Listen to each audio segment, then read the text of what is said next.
Pronto. Eu teria que colocar uma curva que começa aqui, ó, depois da ovulação, e que vai tender a aumentar, até chegar a um pico e depois diminuir. Então, faltaria o HCG aqui para a gente entender o processo. Tudo bem? Então, eu disse a você, Saúde, que não era só um hormônio, você tem mais de um. Quais seriam os outros? O outro hormônio é um hormônio chamado ativina. Ativina. Então, vamos lá. Eu estou adicionando a esse processo. Adicionar ao processo o beta-HCG1. Outros dois hormônios, 2 e 3, a ativina e a inibina. São hormônios com nome fácil, né? Por quê? A ativina ativa, inibina inibe. Esses dois hormônios, ativina e inibina, agem sobre uma gonadotrofina. Ambos agem sobre o FSH. Então eles são produzidos pelo embrião em desenvolvimento, pelo gameta feminino, pelo folículo em desenvolvimento, tá? Retornando, a ativina e a inibina são produzidos pelos folículos em desenvolvimento. Eles agem especificamente sobre o FSH. Por quê? Olha só, hormônio, folículo estimulante. Então o que os folículos estão fazendo? Ao produzirem ativina, eles estão agindo positivamente sobre o FSH. E aí eles se desenvolvem mais. Inibina inibe o FSH. E com essa inibina você diminui a produção, o desenvolvimento dos folículos. Bem, quem produz ativina? Os folículos em crescimento. Até quando? Mais ou menos aqui, ó. Do dia 9 até mais ou menos o dia 12 aqui, ó. Você tem uma grande produção, começa pequeno, faz um aumento, depois desce. Uma produção, então, um pico e uma diminuição na produção de ativina. Quem está produzindo ativina? Os folículos em crescimento. O que eles fazem? Produzem ativina, estão gritando lá para a sua hipófise. Hipófise, manda FSH para a gente se desenvolver.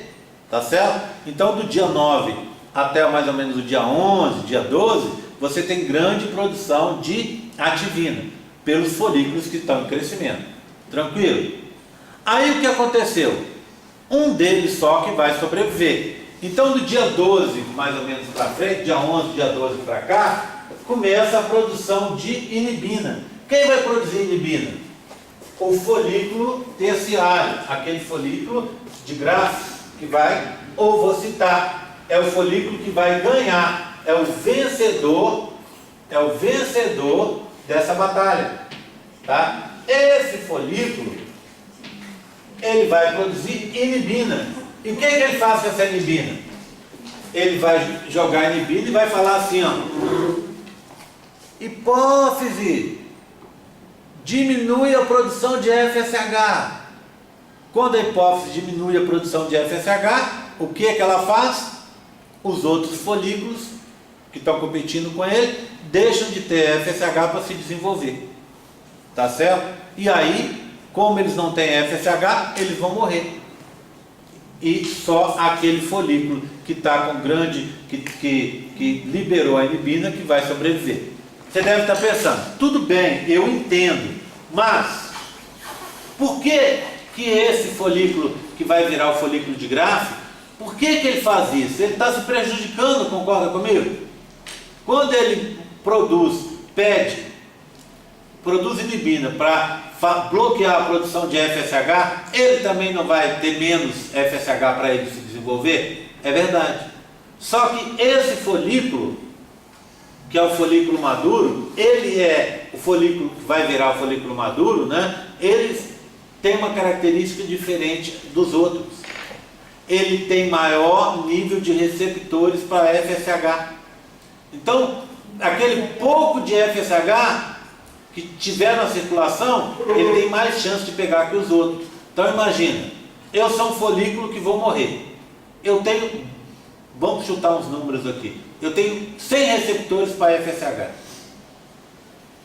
Do outro lado, tem um folículo de Graft que vai sobreviver, que vai ser ovocitado. Eu tenho 100. Quantos ele tem? Vamos dizer que ele tem 1000. Resultado, ele tem 1000 receptores, eu tenho 100. Ele tem 10 vezes mais chance de pegar o FSH do que eu. Então o FSH na circulação, a maioria vai para ele, porque ele tem mais receptores. E aí, essa inibina que ele está produzindo para bloquear o FSH não vai afetá-lo tanto. Além disso, na fase final do desenvolvimento dele, ele fica o quê? Independente do FSH. Enquanto os outros ainda precisam, ele não precisa mais. Então, para ele, tanto faz. Ele bloqueia o FSH, os outros não recebem o FSH e, resultado, acabam entrando em suicídio celular. Aquela morte celular programada que eu ensinei na aula passada, que a gente chama atresia. A atresia é uma morte celular programada de um conjunto de células. Então, morre a turma inteira. Tudo bem? Então, a gente viu que a gente precisa, olha aqui, ó, introduzir um hormônio, presta atenção. Vai fazer uma curva aqui, ó. Então imagina, ó, assim, né? Uma curvinha assim, ó, para a ativina. Depois dela, mais para cá, vai ter uma curvinha assim para a inibina, pequenininhas. E você vai ter uma curva crescente aqui para a produção de beta-HCG. Por último, tem um outro hormônio que se chama 4. Folistatina. Só um minuto. Folistatina.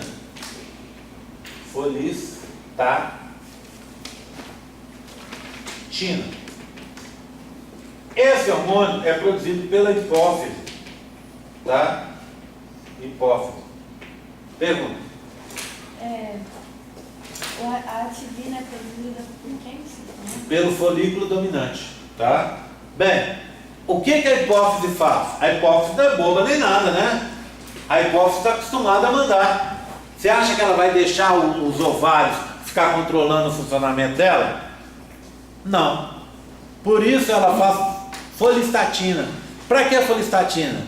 Para controlar essa ação do estrógeno, para controlar a ação da progesterona sobre ela.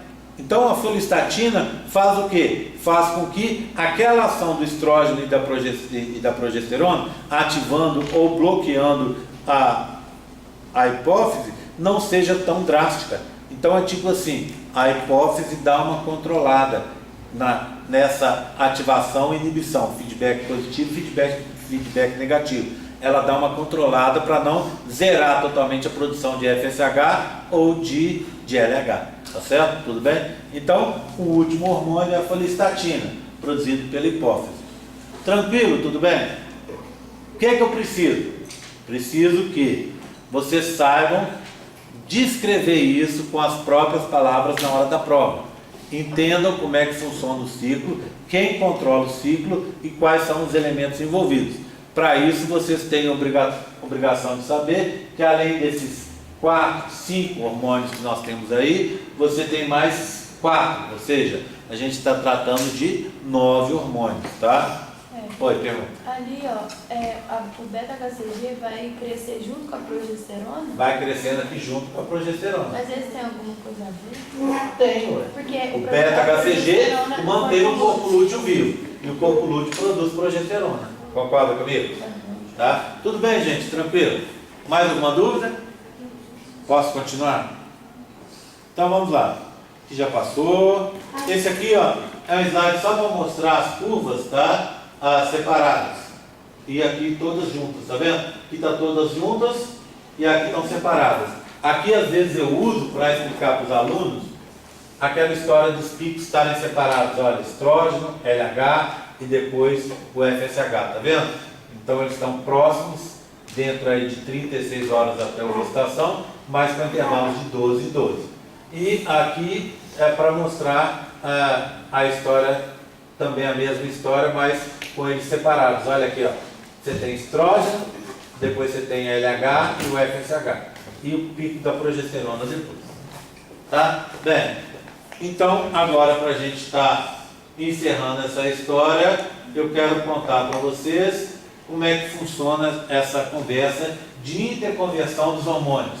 Vamos dar uma olhada aqui nessa tabelinha? Olha aqui, ó. Deixa eu dar alguns zooms. Depois eu volto ao tamanho. Essa é a molécula de colesterol, tá vendo? O ciclo começa com ela. Aqui eu tenho a pregnenolona, a progesterona está aqui, tá vendo? Progesterona está aqui, eu pintei ela de laranja para facilitar. Vários outros, tá vendo? A estrona, androstenediona, que é o assunto que eu falei hoje, né? Lembra disso? Falei da androstenediona. A testosterona está aqui embaixo. Lembra que eu falei que a androstenediona era uma testosterona inativa? Então a androstenediona pode virar testosterona e vice-versa. Aí você tem estrona e olha quem está aqui embaixo, ó, perto da testosterona, o estradiol. Então existe uma via metabólica que eu posso sair de estradiol e chegar de novo aqui em colesterol. Que eu posso sair de progesterona e chegar em estradiol. Que eu posso sair de estradiol e chegar em progesterona. Que eu posso sair de estradiol e chegar em testosterona. Que eu posso sair de testosterona e chegar em estradiol. São todos interconversíveis. E tem mais uma coisa. Olha essa parte de baixo aqui em amarelo. É o cortisol, a aldosterona, aquele hormônio antidiurético, tá vendo? Todos da mesma família. Aqui, ó, é aquele hormônio do estresse que faz a gente acordar de manhã, não é isso? Faz a gente conseguir funcionar durante o dia. Esse é aquele que vai contrapor seus efeitos ao hormônio do sono, que é a melatonina, tá vendo? Tá aqui, ó. E os corticoides, aqueles remédios que a gente toma, que baixam o nosso funcionamento do sistema imune. Por exemplo, você está com uma infecção que você está com um processo inflamatório complicado, que não resolve. Aí o médico te passa alguns remédios e não está resolvendo, ele te passa um corticoide. O que o corticoide faz? Diminui a atuação do seu sistema imune. Então aquela inflamação vai ceder. Você está com uma doença autoimune, um lúpus, por exemplo, uma asma, tá? uma artrite. Você toma um corticoide, o que ele faz? Diminui aquela atuação do seu sistema imune contra o seu próprio corpo. Então esses são os corticoides que estão nesse grupo aqui também. Tá? Por que você não pode tomar corticoide direto? Porque o corticoide ele vai causar uma diminuição do seu sistema imune, então você fica mais sujeito a ter problemas. Bem, mas eu não queria falar de corticoide aqui não. Eu quero falar daquela história da pessoa tomar o esteroide anabolizante. Como é que é essa história? Você vai para a academia, chegou lá na academia, você está levantando peso, nunca foi. Isso é muito comum nos meninos, né? Aí você fica lá 2 meses, 3 meses, chato, clima chato, o exercício chato, você não ganhou nada vezes nada. Aí o que acontece? Você olha do lado, os caras tudo musculoso. Aí você pensa, né? Logo chega um para você e fala assim, tem um remédio aqui que a gente toma que deixa a gente forte, um esteroide anabolizante. Esteroide anabolizante foi um remédio criado pela indústria farmacêutica uma época e era usado para boi e cavalo, para que o bicho pudesse ganhar, por exemplo, a vaca poder ganhar rapidamente peso e aí ela ser vendida mais rápido.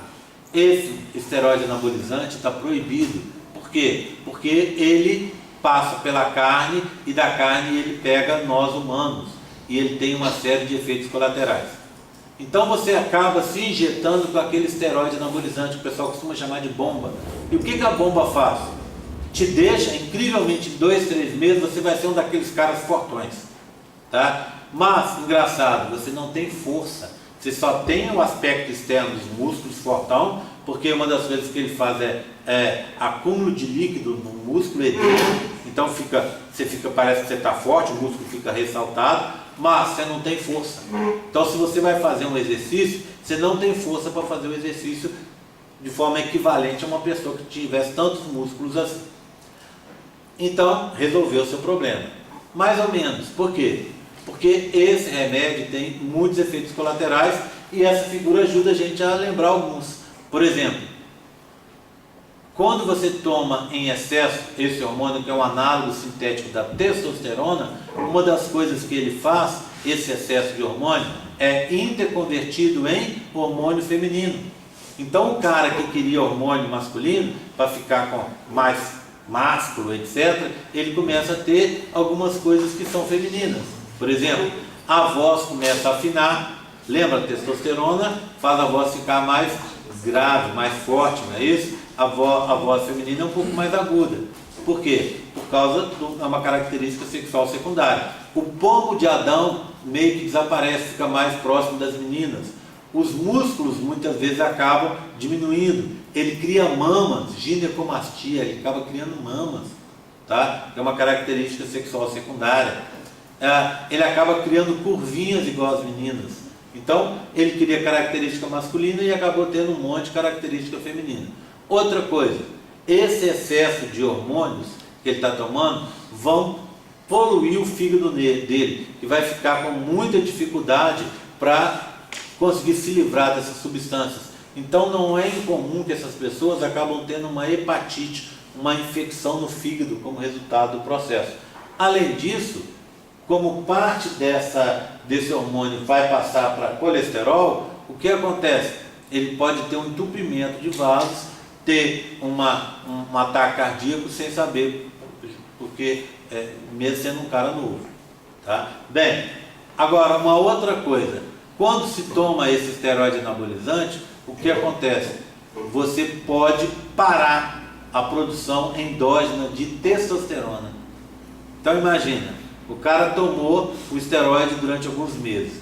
Como ele colocou muita testosterona no corpo dele, vocês vão aprender à tarde, uma das mecanismos para o seu corpo controlar o excesso de testosterona é parando com a produção, diminuindo a produção, transformando a testosterona em hormônio feminino.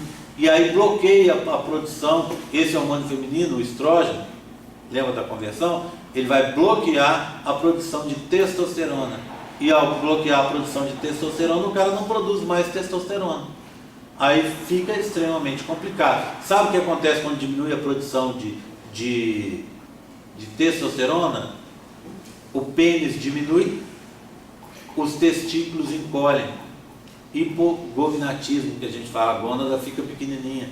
Resultado, olha que confusão que o cara se meteu, né? E óbvio, se você está colocando tanto substância tóxica no organismo, você tem uma chance enorme de causar um câncer também. Então, é uma coisa que, sinceramente, é uma tremenda besteira, tá? E meninas às vezes entram nessa, do mesmo jeito, a gente está falando de menino, mas menina também entra. Existem pessoas que fazem. Você vai falar, mas não existe uma reposição hormonal de testosterona? Eu ouvi falar que um cara no UFC faz e tal, eu tenho um amigo que faz, etc. Como é que é essa reposição? Você vai no médico, o médico vai olhar, vai ver se está tudo ok, se precisa, se não precisa, e vai te dar uns níveis fisiológicos. Ou seja, você não vai tomar um caminhão de testosterona podendo tomar uma xícara. Concorda comigo? Então você vai tomar só aqueles níveis fisiológicos, para você repor aquela testosterona que muitas vezes o cara está com menos do que deveria. Então isso é uma coisa. A outra é você se automedicar e tomar um montão. Tem gente que toma em academia, acha médico e o médico faz uma reposição em níveis menores, mesmo sem a pessoa não poder fazer.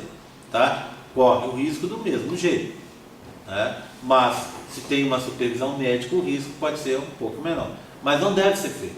De jeito nenhum deve ser feito, porque você não precisa disso, né? O legal é entrar na academia, faça um tempo, vá lá, faça uma coisa, um planejamento a médio e longo prazo, para você ter resultado. Eu vejo isso, eu estou na academia há muitos anos, eu vejo isso sempre. Sempre eu vejo pessoas que chegam lá, a pessoa chega com aquela vontade, fica um mês, 2, 3, depois nunca mais eu vejo. Aí de vez em quando eu encontro na rua e falo assim, ué, sumiu! Ah não, não gostei, não gosto de clima de academia, desisti. Então é muito comum a pessoa não ter essa persistência e acabar desistindo. Ou chegar lá e querer se comparar com um cara que está há 10 anos na academia. Então fica difícil você comparar o peso que você pega, o desenvolvimento muscular que você tem em comparação com um cara desse jeito, entendeu? Tá? Entenderam então esse processo? Tudo bem? Saúde!